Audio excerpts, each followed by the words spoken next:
Who wants to make a video with me? About what? Are you hiding?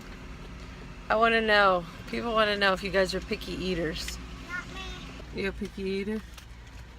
No? You eat everything?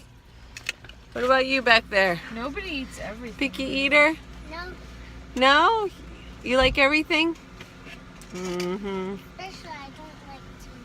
You don't like tomatoes? That's the only thing? What about Marley and Peyton? Where you at? Hiding? Tell you one thing they all eat is Sonic slushies. But no, we've got vegetarians, Oh. strictly milk drinkers. Oh yeah. One that doesn't eat any kind of pasta whatsoever. And everyone loves pizza. Everyone loves pizza. That's about the only thing. Mashed potatoes, yeah. Everybody loves mashed potatoes. Well, everyone eats it. You barely eat it, Miss Everyone Loves Mashed Potatoes. Anyway, I have a house full of picky eaters, and they're not all eating the same thing all the time. And I just kind of like, you know, whatever. You guys can eat cereal for dinner if you don't like what I make.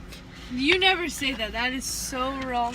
She either says you either eat this or you starve. Oh, called out. I'm starving my children. Don't call DIFUS on me. Ah! We're answering a question that was given to us about large families and how we deal with food. Picky eater. I want to share just a small story about me growing up.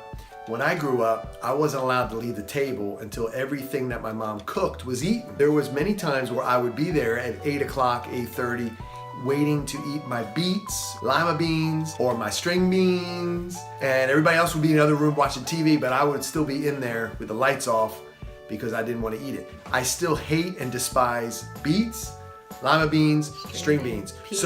And peas. I don't like them. So it didn't work. What I've noticed is sometimes we force our kids to eat something and we ourselves wouldn't eat it. So our thought process with food is what?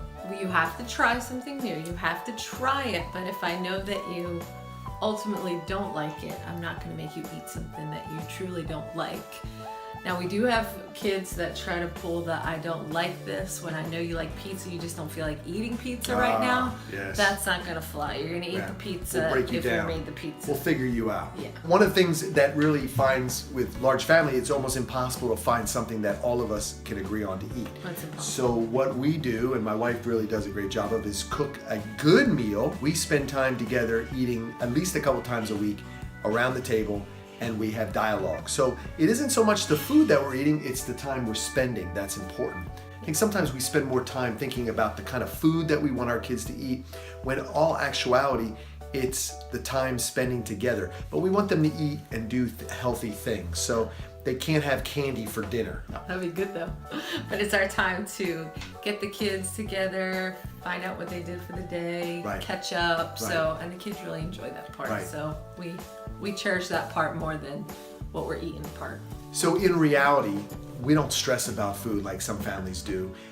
We just feel like we're gonna help you learn to make good decisions. I know I like a lot of things I didn't like when I was younger. I like them now. Yeah. So we get a little stressed out thinking if they don't eat, vegetables, they'll never Right. eat vegetables. Or if they don't have the 4 major food groups at every meal, then we're doing Right. something wrong. And Yeah, well, it's fit 5 now. Gluten is another food group apparently. I don't even know how many major food groups there are. No, Because well- I obviously don't do that. We're very low maintenance when it comes to food. We cook. If you don't like it, you're responsible to find something that you're going to eat. Yes. Within reason. And we're not feeding them ice cream for dinner. Right. Although that would be good to change it up. Like ice cream for dinner one night, I think it would be cool. You know, break the rules sometimes. Who wants rules all the time? From one person who was haunted by those late nights at the dinner table by myself, looking over a plate of lima beans, I would not want to do that to my kids. So no lima beans, I won't eat them. I don't expect you to eat them. We don't eat lima beans. No, or beets, or string beans, or peas. No, Ugh. string beans and peas are good. Ugh. That's all we got to say about that. So that's our thoughts when it comes to large families and picky eaters. We don't cater to them, but we also don't force them to eat things all the time that they hate. So there's a balance, and that's really what we're learning. You have to, You got to try new things. there you go.